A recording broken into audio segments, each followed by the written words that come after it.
So basically train में हूँ। Sound थोड़ा आ सकता है बैकग्राउंड पर मुझे एक कमेंट पढ़ने मिला जिसमें एक पर्सन ने एक बात कही है कि क्या गुरु जब पावरफुल हो जाते हैं तो ईगो देते हैं क्या।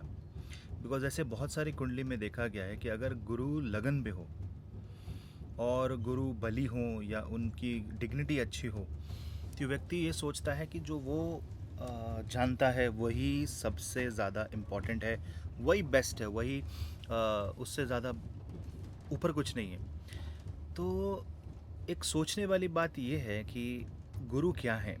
गुरु बृहस्पति ज्ञान के प्रतीक है, ज्ञान के कारक है। और ज्ञान कई बार अहंकार का कारण बनता है अगर पूर्ण ज्ञान ना हो तो। कहते हैं ना कि अगर आधा ज्ञान हो तो ये बहुत डेंजरस हो सकता है, बहुत खतरनाक है ये। तो अगर पूर्ण ज्ञान न हो तो वो व्यक्ति क्या करता है, उस ज्ञान का अहंकार कर बैठता है कि मुझसे ज़्यादा ज्ञानी कोई नहीं। और ये कब होता है? ये गुरु के बलि होने मात्र से नहीं होता।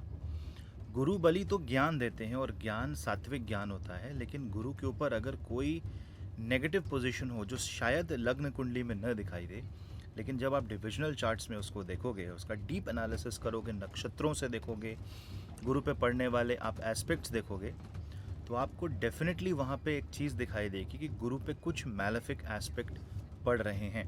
और जब भी जुपिटर पे मैलेफिक एस्पेक्ट पड़े और जुपिटर डिग्निटी वाइज मैलेफिक होने के बाद भी वो अगर स्ट्रांग हो जाए, तब वहाँ पे वो अहंकार का कारण बन सकते हैं। तब आदमी को ये लग सकता है कि वो सबसे ज़्यादा जानता है, उससे बेटर कोई नहीं जानता। एंड ये कलयुग में बिल्कुल संभव है, क्योंकि हमको युग भी देखना होगा।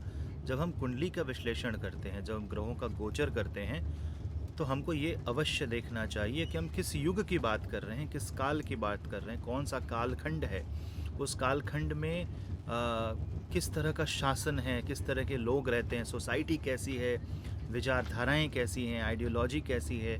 उन सब को देखते हुए तो थोड़ा घमंड देखो यहाँ पे आ जाता है कई बार गुरु के ज्ञान की वजह से, पर करना नहीं चाहिए, क्योंकि उससे क्या होता है कि बृहस्पति रुष्ट होते हैं। यहाँ पे सरस्वती आराधना अगर की जाए, सरस्वती माँ के मंत्रों का जाप किया जाए, तो यहाँ पे आपको डेफिनेटली एक ग्राउंडिंग मिलती है। और यहाँ पे शनि का रोल इम्पॉर्टेंट हो जाता है, क्योंकि शनि क्या करते हैं फिर कि जब उनका समय आता है, उनकी 7:30 आती है या उनका कोई ऐसा कुछ प्रभाव पड़ता है बृहस्पति पे, चंद्रमा पे, तब वो आपको रियलाइजेशन देते हैं कि नहीं, आप बेस्ट नहीं हो, आपसे आगे भी बहुत लोग हैं। देखो, बेस्ट मानना या अपने आप को बेटर मानना कोई बुरी बात नहीं है, पर जब वो एक सुपरलेटिव कॉम्प्लेक्स में बदल जाए, आप दूसरों को नीचा दिखाने लगे, तब वो नेगेटिव इन्फ्लुएंस में आ जाता है। और वो जनरली जुपिटर के बिगड़ जाने की वजह से होता है, क्योंकि एक सात्विक और पॉजिटिव जुपिटर तो दूसरों का मार्गदर्शन के लिए होता है। जैसे जुपिटर लगन में हो और लियो में हो, पर सूर्य खराब हो जाए तो यहाँ पे वो ज्ञान का अहंकार आ सकता है, दैट माई वे और हाईवे।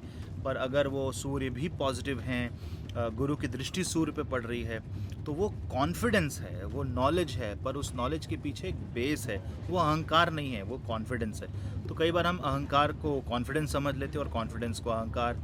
तो इसमें भी थोड़ा सा ज़्यादा गहराई में जाने की आवश्यकता है। इसीलिए डिविजनल चार्ट्स बनाए गए हैं, इसीलिए डिविजनल जो पोजीशंस होती हैं वो इंपॉर्टेंट है, डिग्रीज इंपॉर्टेंट होती हैं। तो ऐसे ही है। अब आप ऐसे तुरंत उसको ब्लाइंडली फॉलो ना करें और गहराई में जाएं ज्योतिष में, क्योंकि बहुत सारे राज खुलते हैं अगर आप धीरे धीरे एक एक परत, एक एक लेयर खोल के देखेंगे। तो सोचा बात करूं, बता दूं आपको ये वीडियो, तब तक आप थोड़ा ट्रेन से नज़ारे देख लें।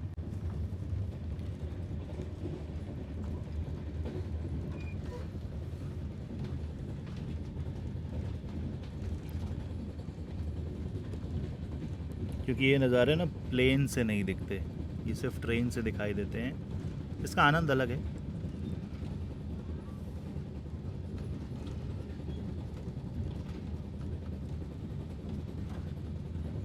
चलिए, आप भी अपने विचार गुरु के बारे में, बृहस्पति के बारे में नीचे कमेंट सेक्शन में दीजिए। नमस्ते।